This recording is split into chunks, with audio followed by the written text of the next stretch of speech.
Alright, response video to Andy. He's continuing the conversation, so I'll attempt to continue the conversation, but I don't think we're on any kind of thing close to same pages on some fundamental understandings of what it is to be alive. I keep arguing that my life is partly managing the interior and substantially managing my interaction with the exterior.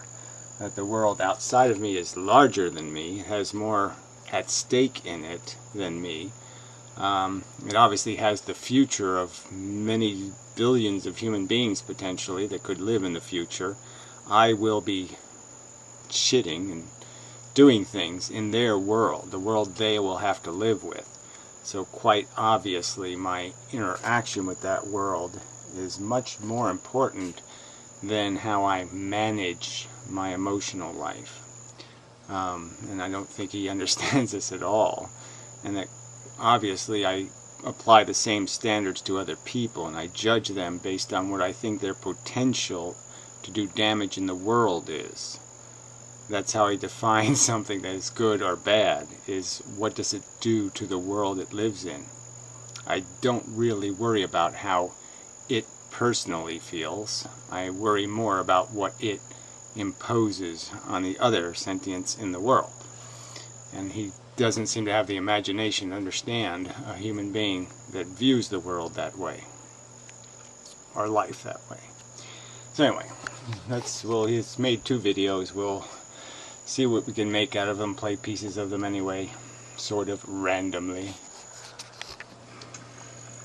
Guilt again. Well, I don't think you're going to see me let up on this anytime soon. Okay, well, I mean, that's your choice, but I've given you these, I'll make 3 points, and I've reiterated them, and that's all I can do until you answer those points. First point is an obvious one. I think guilt has done nothing but good things in the world. I don't see any demonstration of any substantial damage done to the evolution or course of human existence that has been in some way negatively affected by the emotion of guilt. I think it's substantially a positive net product on human behavior, and I also just don't buy this argument that somebody else can impose guilt on somebody. I think that's just nonsense. It's completely got to be something you impose on yourself. Your own brain has to acknowledge something before you have to believe it, before guilt can affect you. I cannot be made to feel guilty for something I know I didn't do. It's just not possible. That has to be dealt with. You haven't dealt with that. And the third argument is, it doesn't matter. Yeah.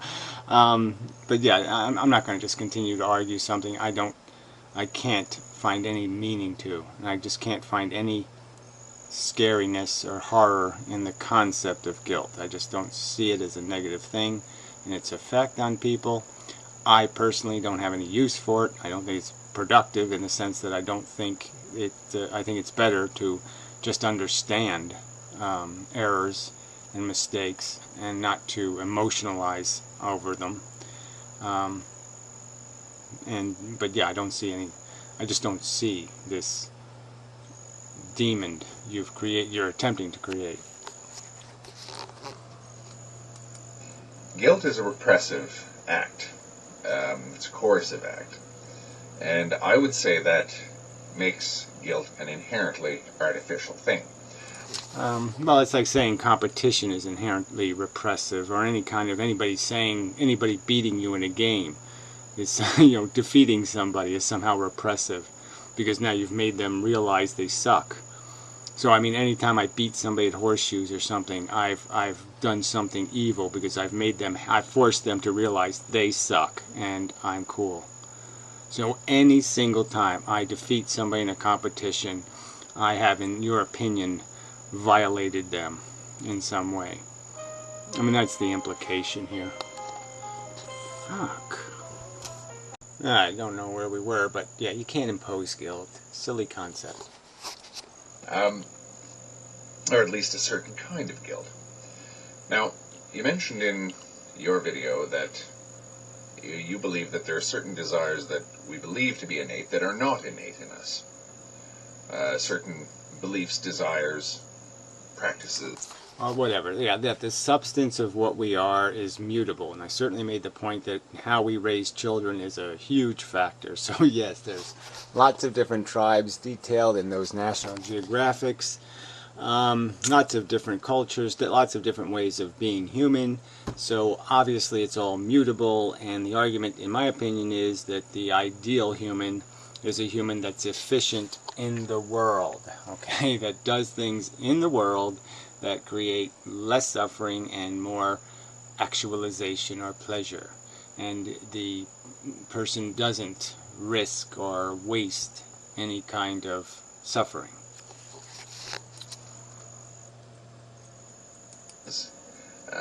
Certain characteristics that we have that are not necessarily innate.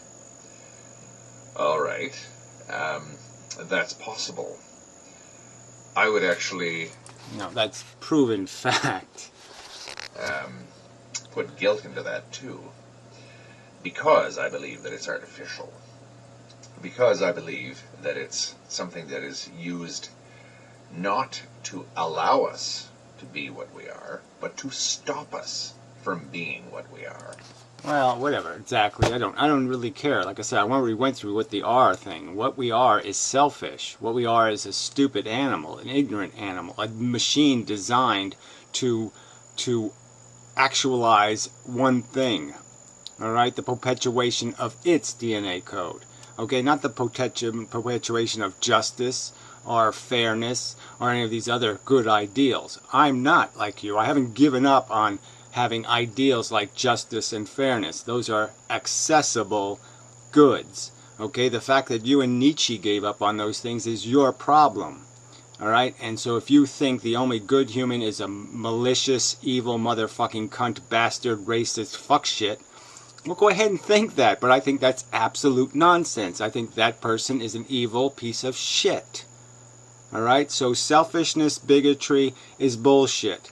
You think it's not bullshit, then I think you're a fucking retarded idiot. You might as well be a flatworm then with a gun. Why would I let a flatworm roam around with a gun? If there was a flatworm with a gun, I would do something about it. I wouldn't just say, oh yeah, let's let the dangerous humans run around with flatworm brains. No, fuck you. I'd take away your license to participate. Alright, let's jump ahead a little. What we are, we can just observe ourselves. What we should be is anybody's guess. Well, there you go. I mean, it really isn't that complicated, the should be part. That's the part, again, I'm going to say to you, it's quite obvious to me. I know the external world is bigger than me. What I should be is productive at minimum. Minimally productive. That means I take from the world no more than I give to the world. That at least I give it more comfort and gratification than I take in terms of suffering and all that kind of crap. So this is the easy math, okay? That's the minimum. And if I want to be something better than the minimum, if I want to be a champion, I score points by giving, okay, comfort, not by taking it. What we are is something that we just be. What we should be is something that needs to be cultivated. And the tool of guilt isn't... Well, whatever. The tool of guilt, yeah, is not some kind of evil, malicious, horrid tool of cultivation, okay? And again, the tool of guilt, again, you keep talking about guilt as if it's some sort of invading force, some sort of antimatter. And no, it's just a basic function of comparing, this is who I am now, or was, and this is who I could be. And you compare the two things and you say, oh, this guy won. It's a competition that you play in your own head. And there's a guy who wins and a guy who loses. And what loses is the guy you were, and what wins is the guy you want to be. I mean, it's not that complicated. I mean, you know, and it has everything to do with Nietzsche's idea of doing something actually well instead of sloppy. You want to be a human well, you've got to obey those rules that, yes, your imagination is going to make you see Uber And you've got to strive for that. And if you're just going to sit there and say that's guilt, well, then you're not ever going to be better. You're just going to stay bad. Means of coercing us into being what we should be. Well, again, it's like saying informing somebody of their greenhouse gas quotient is coercion. Informing people of telling people that you have body odor, that's coercion. Telling somebody that their farts don't smell good is coercion. I mean, this is just bullshit. Informing people, enlightening to them to a circumstance of their failure to compete, their failure to meet a standard, is not coercion. I mean, unless it's something irrelevant. I mean, if I just went around all day and just said, you ugly, you fucking ugly, you ugly, you ugly, you ugly, you fucking ugly. Now, if I did that, that would be bullshit. Alright? But we're not talking about whether you're ugly or not. We're talking about the welfare of all of humankind. Because guess what? I'll say it again. That's the fucking foundation you're playing with. The foundation they're going to have to live on is the world you're playing with.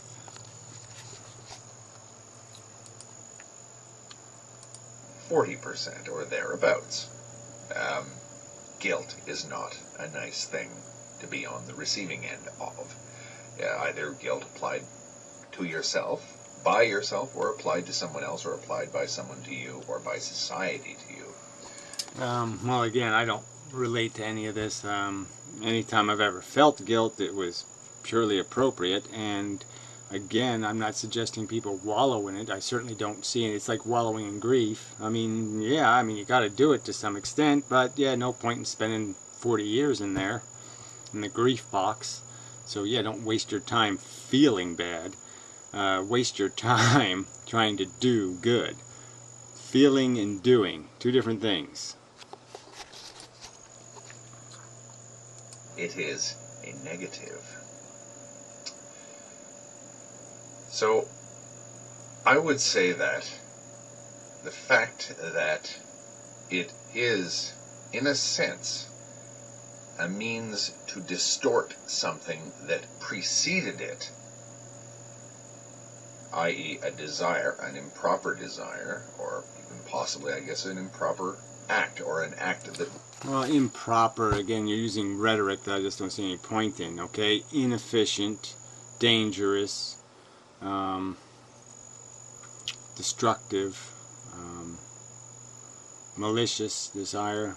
You can have lots of desires and they can fit in a category that means you're nothing but a rabid dog because of that desire. That desire makes you a menace, a menacing desire. Yes, you should have apprehensions, you should have inhibitions regarding acting on dangerous desires. Dangerous to the welfare of others. Wanted to control either in ourselves or in others. Then guilt is not innate in us either. In fact, it's something that we use against our natures. Well, whatever. This innate thing is always going to be a little tricky word. I think guilt, the capacity, again, to do this comparison thing, is innate to our intelligence. And so, and the recognition of failure, competition and failure, is innate. And so, yeah, most mammals probably feel something in the category of guilt. They feel disappointment and emotions very close to it, if not guilt. So I think it's kind of bogus to say it's not an innate function. It's an innate function. I'm not saying it's a useful function particularly, because I don't think it's necessary. But again, you do have to argue that for most people they need something emotional to motivate them, because ideals alone, they're not emotionally attached enough to that sense. So you could say that it's some sense of honor. Is a sense of honor the same as guilt? How broad are we going to paint the guilt brush? So if we say a sense of honor is the same as guilt, then yeah, you could argue that devotion, is that guilt? Devotion? Is love guilt?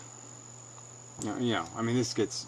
I don't think you're playing in an arena that you can make any. You're not going to be able to keep this coherent at all. This line between what is and is not a guilt. And the natures of others.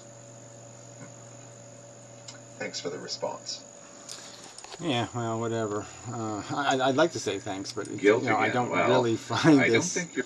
any fun at all, so I can't really say thank you. But I mean, I appreciate the fact that at least you are making responses, so that's good.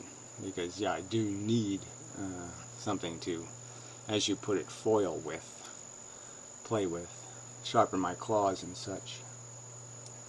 So anyway, we'll play this. So we're back to misanthropic guilt, which I don't see much point in either. We've all met misanthropes that have a very low opinion of the human race. I don't know if you want to call them misanthropes, but just, people that say humanity is crap or whatever. People are garbage. People are horrible or whatever. And yet they're still in a constant state of moral outrage at how horrible people are, and people shouldn't be horrible. This makes no sense. Well, so yeah, the gist of this argument is just so fundamental. Again, this is where he's just not realizing that the reason why it does make sense is because the people are appreciating the effect on the future. That's their concern. It would make no sense if they just, like I said, if they just kept saying, you smell, and then they had the choice to go somewhere else where you aren't and not smell you, but they chose to go right back and smell you again and say, you smell again. I mean, yeah, there's just no point in that. I could agree with that, but that's not the reality we live in. We live in a world where we're talking about something that isn't just this moment in this time. We're talking about something that has effects going into the future.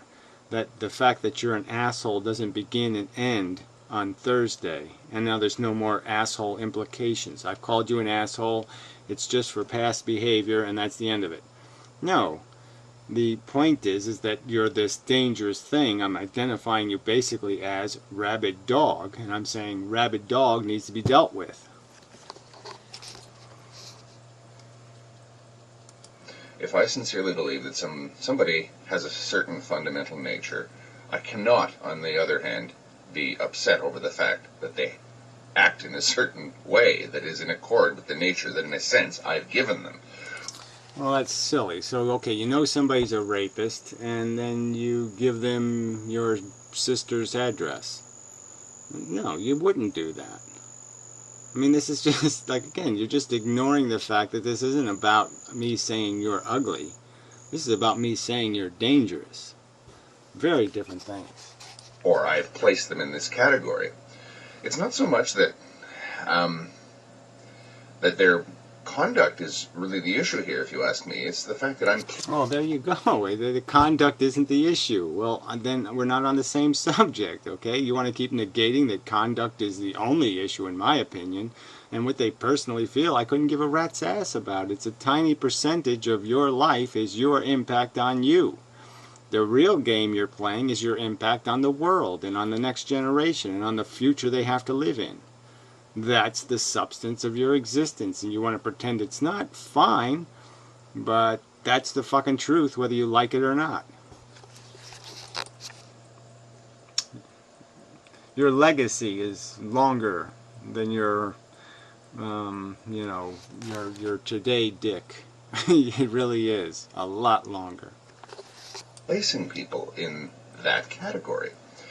When I'm constantly barraged by insults by a certain YouTuber. Well, whatever. Constantly barraged. I mean, this is just such bullshit. So again, if I just change the word from asshole to ignorant, that's okay officially then? I'm allowed to call you ignorant, but I'm not allowed to call you an asshole. But I'm not supposed to sit there and explain that, here, we got a real big problem here, okay? Because I think you're fundamentally ignorant of what life is. And life isn't about your brain. It's about your effect on all the other brains. I'm not the only one, so I'm not crying persecution here by any means. But you are crying, right? I mean, it just seems like a little whiny bullshit. It just seems like such a crock of shit. I mean, you people seem to be incredibly endurable. Yeah, you know, I'm sorry, you're all so fucking sensitive. Excuse me. But when I'm bombarded by insults, I assume, again, as I've said, that that's sincerely meant, that this person believes that this is my nature. And yet, since I'm being placed in that category by that insult, why is it somehow a surprise, or why is there a judgment placed on that condemns me for being this way as well? See, well, again, we condemn completely innocent things. A rabid dog, we condemn it because we have to. Because it's dangerous. All right, you could have a car and you could love the car, but the car is an absolute piece of shit and just keeps failing to do the job, and it's just eating money. Well, you put it on the road and sell it for $100. That's right, you abandon it. You sell it to the junk man, and it gets compressed into a little block because it can't be car. It just can't do it. It's not performing well enough. Fuck, not complicated. It's one thing to say that someone is deficient, but it's quite another matter to condemn them for it. Well, again, wait, you know, it's one thing to say somebody likes to have violent sex. It's another thing to condemn them for raping women and shitting on their heads. Why wouldn't I condemn them for it? Again, you keep talking as if all of this is incidental to some real vulnerable population in the world. No, all of these subjects have to do with vulnerable populations that will be impacted. They will suffer or not suffer depending on who wins these arguments. Asshole! There are stakeholders beyond you and me. Asshole! The subject, okay, is about the stakeholders. Asshole.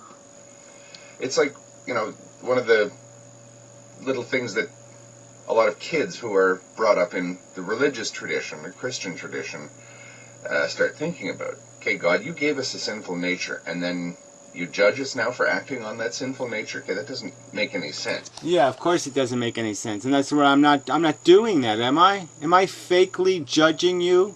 No. Did I give you an instruction manual on how to rape women and then condemn you for raping women? No, that didn't happen here, right? I condemned you for wanting to, for having the desire and not controlling it, and then I condemn you for the act. Yes, I say you're dangerously broken, and then when you act on your dangerous brokenness, I say there's the proof of it, fucker.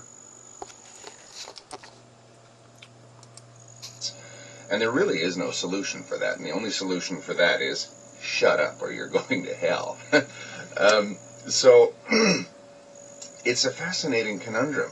If you have a low opinion... Yeah, well, whatever. I don't think it's a fascinating conundrum. I think it's a straw man comparison. I think it's just absolutely ludicrous. Again, I didn't give you a poor IQ and imbecility.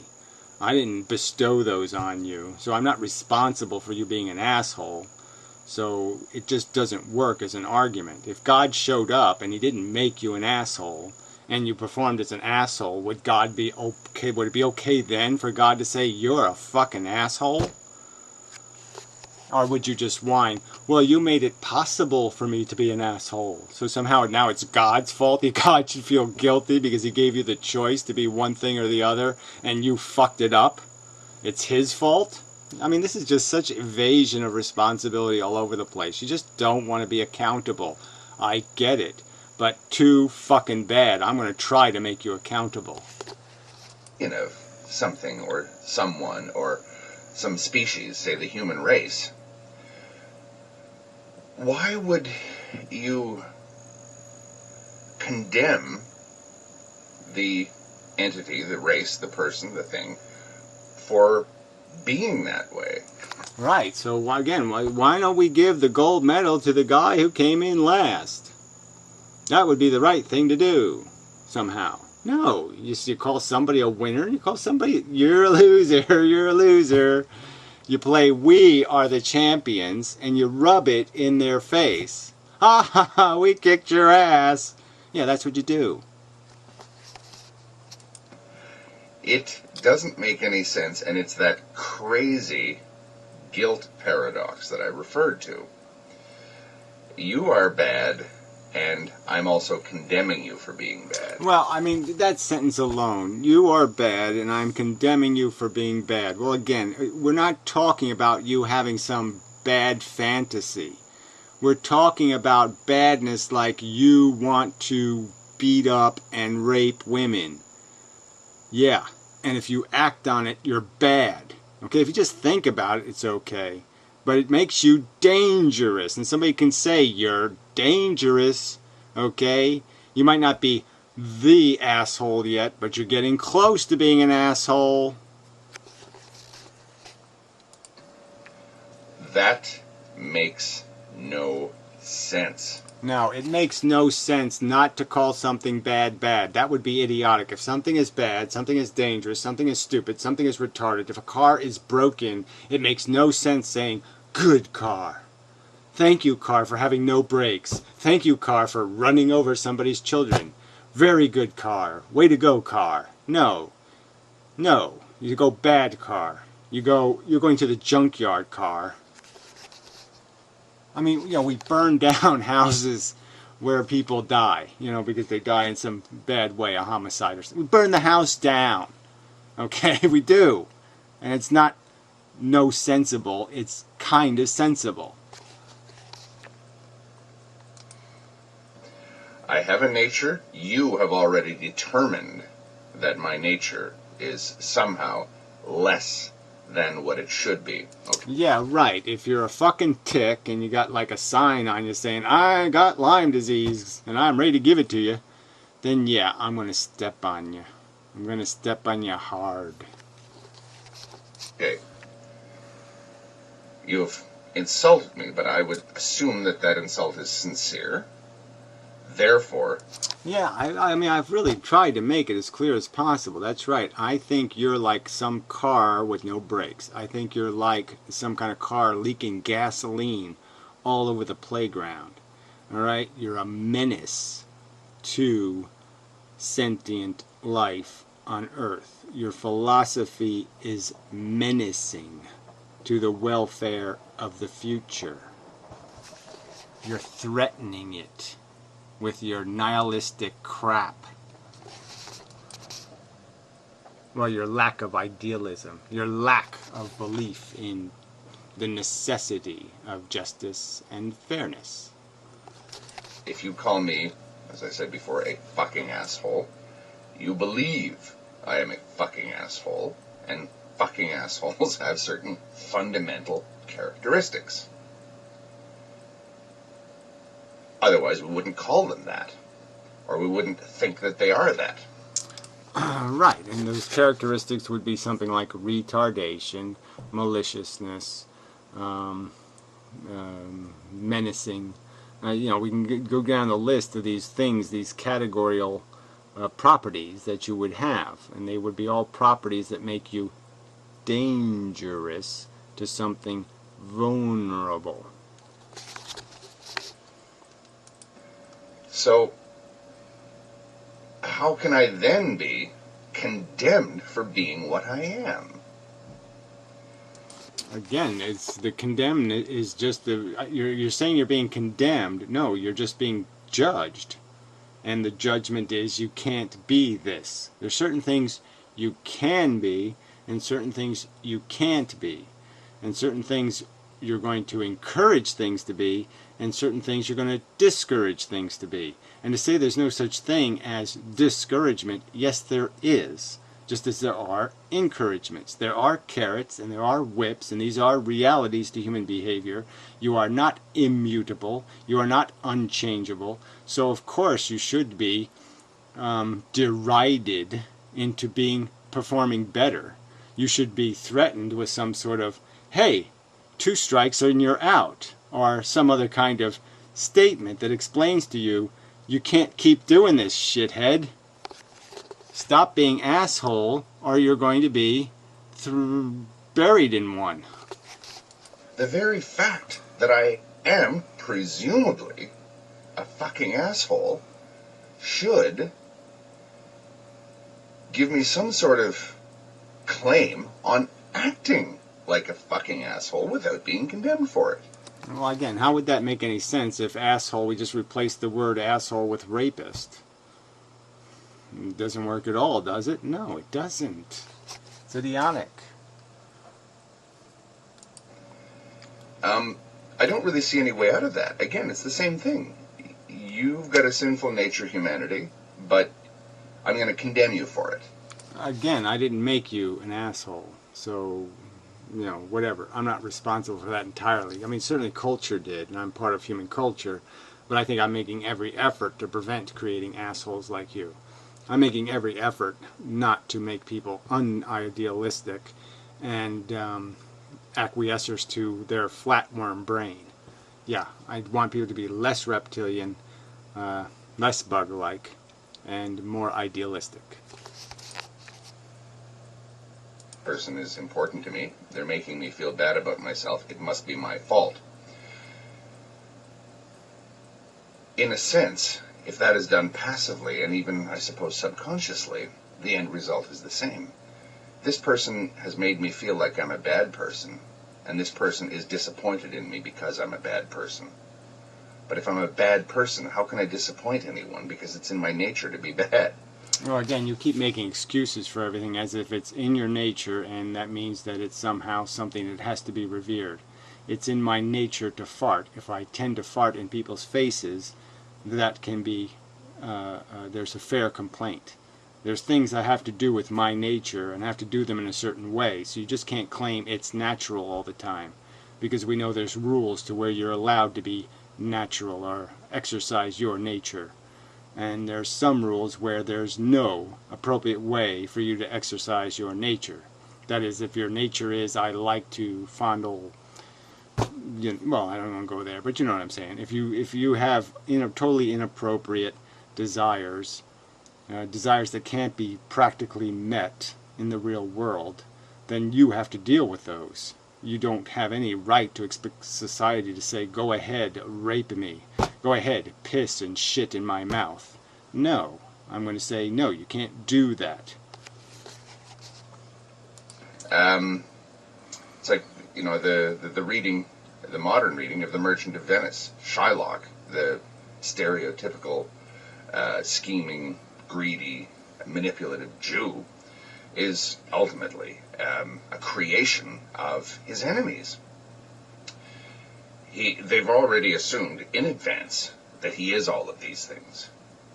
And he realizes, when he speaks the telling line, I think it goes, "You have called me dog, even though I have even though you have no cause, but since I am a dog, beware my fangs."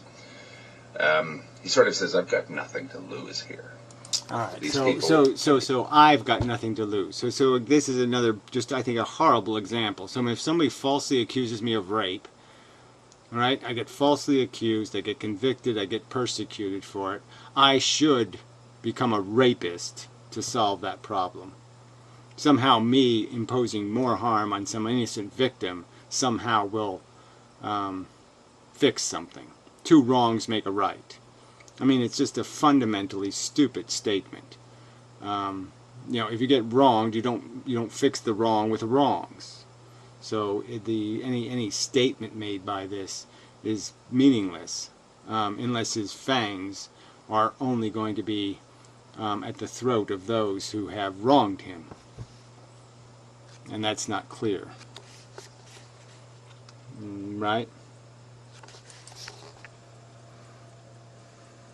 Decided that I'm something? And no matter what I do, I cannot convince them that I'm not something. Therefore, I may as well be that which they have accused me of. So what? Is this a realistic example? You've been falsely accused, you're saying. Then the guilt shouldn't stick if you're falsely accused. You should be able to just explain how I'm not defending any abuse of anything, the taking of anything, the imposing on anybody, then fine, we have nothing to we have nothing to disagree about. But if you are defending it, if you are saying it's some sort of people are entitled to their rituals, they're entitled to take from victims, then I'm going to say no, they're not. They're going to have to defend that act. If it implicates another sentient being, they have to defend it. That's just the truth of it. That's justice and fairness, and that should be imposed. And whether it's in your nature to think justice and fairness are good themes or not, I'm telling you they're good themes. I'm telling you I'm going to defend those themes to the death, kind of thing. And yeah, if you aren't going to be, if you're not going to respect those themes, then we're not going to get along, because you're going to be counter to the most important things I see as more important than even my own existence. Or my own welfare, anyway. I'd give up a kidney for it, kind of thing. It's important shit. Now, let's finish this up. The paradox is inescapable. And especially if, say, they actually believe that I'm all these things. If I have a fundamentally bad or despicable or flawed or foul nature, it is... Why don't you just say character? So you have a despicable character.